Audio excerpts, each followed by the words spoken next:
Good morning and welcome to Morning Movie News, where Disney continues to make no apologies as they become more and more brazen when dealing with everyone else.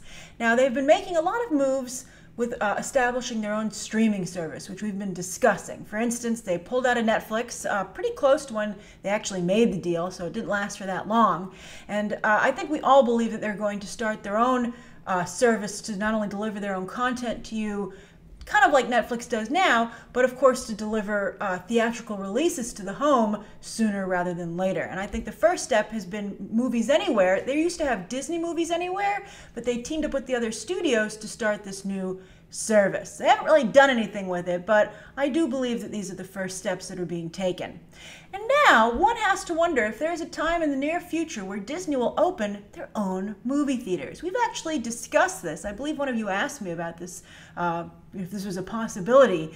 And I think the more aggressive that Disney becomes, they might get to a place where they're like, why don't we just have our own theaters, kind of like the El Capitan in Los Angeles. That's like this beautiful marquee theater. It's right across from where they have the Oscars. They redid it, and they have a Disney store there and a Ghirardelli ice cream shop, and they constantly play Disney movies. Not only the new ones, but they sometimes have old ones screen as well. And they have like shows that they put together with it. It's really a nice theme parky kind of experience. And Disney only really makes theme park type movies these days. It's not like they have to worry how they'd handle an art house film. But the reason I say this is because, as it was reported in the Wall Street Journal yesterday, Disney is really strong-arming the theaters in terms of handling Star Wars: The Last Jedi. Now, Star Wars is really the only movie they do this with right now, but again, I can't imagine that soon they wouldn't be doing it, for instance, with Marvel movies, right? So what they're doing is that they're demanding 65% of the revenue for The Last Jedi. The way that it usually works, we've discussed this before, is that, you get the studio gets a larger percentage of the gross the first couple of weeks, and then the longer the movie is in the theater, the more money that the theater gets from box office sales as a impetus to keep the movie in theaters, right? And the idea is that up front, you get a lot of concession stand sales, etc. But Disney wants a whopping 65% of the revenue of The Last Jedi. That's up 1% from the 64% they demanded for The Force Awakens. Although there's so much money on the table with Star Wars, that's why, at least publicly, the theaters are like, no problem, we're just happy to have it. Because, of course, less and less people are going to the movies. But then here's where it gets really interesting.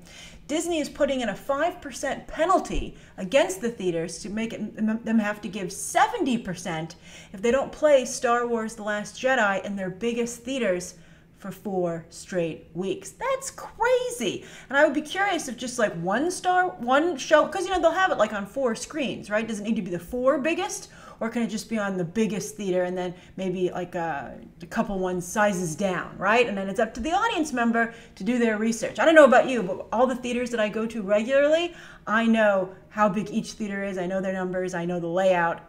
But I think there are a lot of casual moviegoers, particularly for something like Star Wars: The Last Jedi, who don't do that type of research and might find themselves being like, I don't want to watch Star Wars: The Last Jedi on a postage stamp. So Disney is protecting against that. But where this becomes problematic is that for the other studios, their movies, therefore, aren't going to play on the big screens. And I think that does kind of take away some of the urgency. Again, it's a struggle, an increased struggle these days to convince audiences that it's worth seeing a movie on the big screen.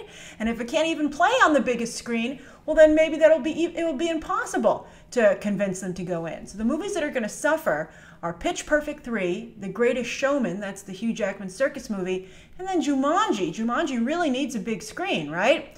So I think, not only is, Disney strong-arming the theaters, but they're actually affecting the other studios as well. I'm a little bit in favor of having their own theaters, potentially. I think that could be interesting, particularly for a company like Disney. I don't know if it'd be feasible for all the other studios, but it would be an interesting business model for sure. Maybe at least a couple of ones in the big cities and see how that turns out. All right, so that's the first story of the day. Now, the second story of the day is Quentin Tarantino His ninth film is written, it's ready to go, and because he no longer wants to work with the Weinstein Company, which has distributed all of his films, in fact, he was instrumental in building up Harvey Weinstein's success. But obviously, for obvious reasons, he doesn't want to be associated with the Weinstein Company anymore, if the Weinstein Company does continue to exist. But so he's, for the first time, Tarantino is going to work for another studio. This is very, very interesting. Although I would be curious, we'll see when the movie comes out. I wonder what the memory retention rate on these scandals are going to be. Like, a lot of people have said that Quentin Tarantino knowingly looked away from the Weinstein situation to benefit himself. So people might be like, I don't want to see a Tarantino movie, no matter who distributes it. So that is that's a question mark that's going to hover over this, and potentially, maybe if I were a studio, I'd try and drive his price down a little bit because of that. But anyway, every major studio but Disney is reading it. Disney, of course, that does not fit their brand at all, right? I don't know, if I were Disney, I'd be like, I just want to read it. It's a perk of being Disney. But only the majors have a shot at this, because Quentin Tarantino and his agents at William Morris Endeavor want a global release. So that means like Annapurna Pictures, A24, those smaller shingles, he just doesn't feel they have the bandwidth. He wants a big splashy release. I guess he feels if he's going to go to another studio, he's going to go to a studio. So rumor is that this picture takes place in the 60s and 70s, that era in Los Angeles, and it's going to focus on like the Charles Manson situation. Although rumor is that it's like a reimagining of history, like Inglourious Basterds. The trade said, oh, it's like saying Inglourious Basterds is about Adolf Hitler, even though he only appeared in a few scenes. I actually think Inglourious Basterds was quite a bit about Hitler and quite a bit about World War II and the Nazis, and so I think that is misleading. I think that it's not a correct way to represent Inglourious Basterds, and perhaps therefore not a correct way to represent this movie. But I don't really know if you want to explore the Charles Manson situation, because Mindhunter is kind of doing that right now incredibly well. I had to take a break from Mindhunter because Stranger Things 2 dropped, but I'm looking forward to returning to that. And I don't think you could do it better than Mindhunter, although Quentin Tarantino is quite talented. And he's looking to assemble an all-star cast. Margot Robbie is apparently his choice for the Sharon Tate role, of course, Charles Manson's most famous victim. Then Brad Pitt, Leonardo DiCaprio, and Samuel L. Jackson have also apparently been approached, and they all have histories with Tarantino. Although DiCaprio now has his Oscar, so I don't know how interested he would be. But I really have liked Tarantino's films. I thought Inglourious Basterds, as I've said before, should have won the Oscar for Best Picture that year instead of The Hurt Locker or even Avatar. And I thought The Hateful Eight was one of the best movies released that year. I thought it was really, really good. But this, I don't know. I think after seeing Inherent Vice recently from Paul Thomas Anderson, interestingly enough, for Megan Allison's Annapurna, the 60s, 70s LA scene seems a bit overexposed to me at this point. But I think Tarantino, he's very talented, so I would give him the benefit of the doubt as to being able to find an interesting angle. But as for the studios that this should go to, I think this has Warner Brothers written all over it. Warner Brothers really specializes in dark auteur filmmaking. They love their filmmakers. They're very supportive. And if I were Warner Brothers, I would love to get Tarantino in-house. And then I'd be like, what DC movie do you want to direct? Everybody who comes there has to direct a DC movie. All right, now speaking of Mindhunter, who knows how Mindhunter is doing? Well, Nielsen, the company that has been the name associated with TV ratings for decades, they're trying to see if they can figure that out. They're fighting back. As things go more digital, everybody's fighting to survive, right? Movie theaters, right? Studios even. All the old school stuff is like, where do I fit in? And Nielsen is like, I have to reinvent myself, because who really watches TV anymore? And who watches TV on a TV set live off of cable instead of streaming? I mean, you can even stream shows from the networks and cable. So they're trying to figure out a way to report on Netflix ratings and streaming ratings overall. But Netflix, of course, is the big kahuna. But they only can do it on TV sets. Basically they're going to do their same system where they have Nielsen families, and they ask, you have a box and they ask you to tell you what you're watching. I believe in the early days you had to actually write it down, and now they have a device that hooks up to the person's television or cable box, and that's how they can tell what you're watching. And I'm not quite sure, obviously they've figured some way for it to capture digital or streaming information, but not if you were to watch it on your phone or your tablet. And I think that's how many people consume digital content. But they're trying, this is what they're trying to do. And everybody in Hollywood's very interested in getting these numbers, because they want to be able to have better negotiation a better negotiation situation with Netflix. And the big problem is that there's no back end. Netflix pays a lot of money up front, like millions and millions of dollars. But, I think a lot of people feel, well, look at how for a company that can spend $8 billion on original content in 2018, they can maybe pay me even more than they're paying me now. But I have no claim to that because I can't point to how my content is performing for them. Then also, as we've been discussing, Netflix does not promote their shows for the most part. They just kind of, and this was a term that was put in the articles covering this, that there's a Netflix void. And so that means that term is surfacing in Hollywood itself. And I think that's very fascinating. So I think that people might be suspecting, and this is fascinating, and that's that Netflix just wants to have a ton of original content as a selling point to make sure that you subscribe to Netflix and you stay a subscriber, because there's no point of sale per show or movie. They just want you to subscribe. So they just want to be able to say, look how much original content comes with your flat rate subscription. So in a way, Netflix could almost be using all these producers and talent to help them with that selling point with no intention of actually getting an audience, building an audience for said shows. That's amazing. And producers are, again, very worried about that. They don't want to be used. It doesn't do them any good. I mean, they get a one-time payment, and again, one time, because there's no back end up front. But how does it help their careers? How do they go and get the next gig? They can't go into a meeting and say, look how many people are watching my show on Netflix. So producers also want this information, not only for negotiating their deals, but just to have an understanding of how well their show is doing or how well their show is not doing. Stranger Things has really been a big thing for Netflix, in terms of, I told you they set up a merchandising department solely because of people were creating their own Stranger Things merchandise.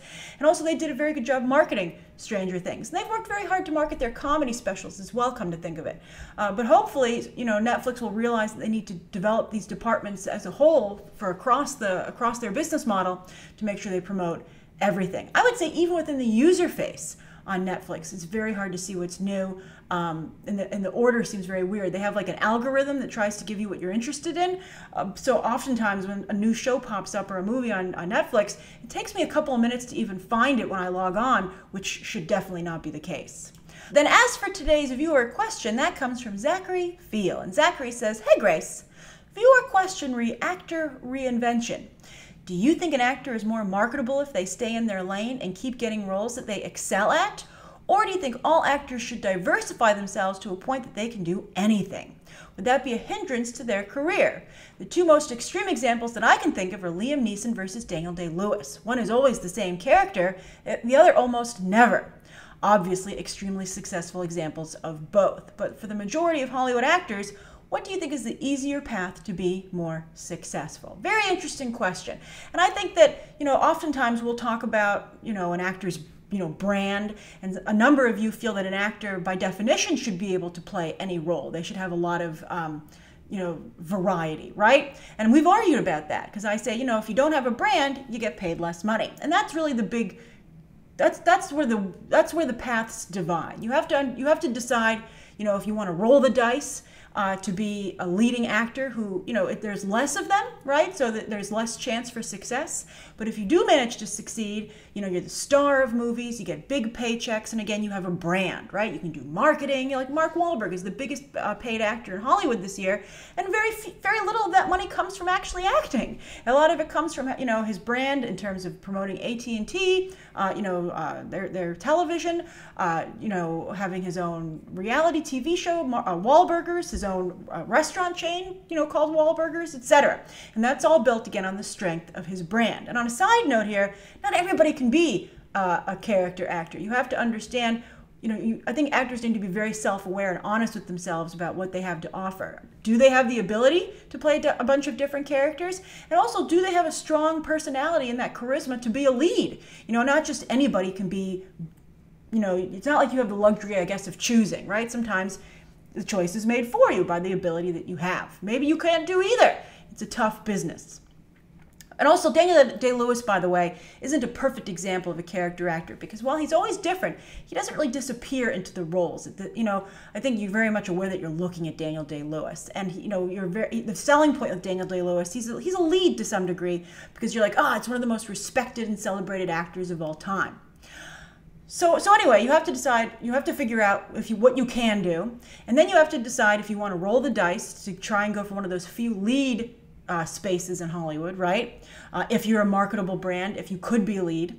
And then if you want to go the other route, the benefit of being a character actor is that you work more consistently. So the paychecks are smaller, you're not the star, but you can maybe do a couple of projects a year. And it's like J.K. Simmons, Allison Janney. These are character actors. Even though to some degree they both kind of have brands as well, come to think of it. There are very few true character actors out there. But they've worked consistently, and they don't have quite the same level of fame as maybe a lead actor, but they have very strong fan bases, and again, they are able to support themselves doing what they love. There are some exceptions. Character actors, especially on the small screen, can become leads. Steve Buscemi with Boardwalk Empire, Bryan Cranston with Breaking Bad, and then they get lead-style paychecks.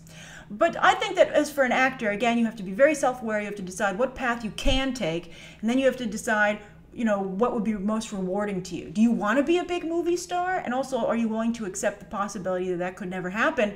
And then you just will have to pick a different career, right? And if you're a character, if you want to be a character actor, are you going to be okay not being the star, not maybe being recognized, by audiences because you've disappeared into the role? It's really what you want out of acting, what you think the best chance for you succeeding is, and where the opportunities are, right? Sometimes, again, as I said, character actors can become leads, and the business is changing all the time. But anyway, it's a complicated question, and I think it obviously varies case by case. But there's no shame in being either, and I do not think that an actor, by definition, should be able to, especially in Hollywood. I guess that's the difference. Maybe an actor in the broadest sense of the term, or the original sense of the term, can play anything. But as far as Hollywood's concerned, there's really not that many actors. There's just a lot of different brands. And that's I think if you're going to be in the business, you need to understand that. So Zachary, I hope that answers your question. Thank you so much for tuning in, everybody, today. Please write down below what you think of today's top 3 stories, Zachary's viewer question, anything you'd like to see covered tomorrow, and of course, any questions that you might have. Thanks for watching. Bye.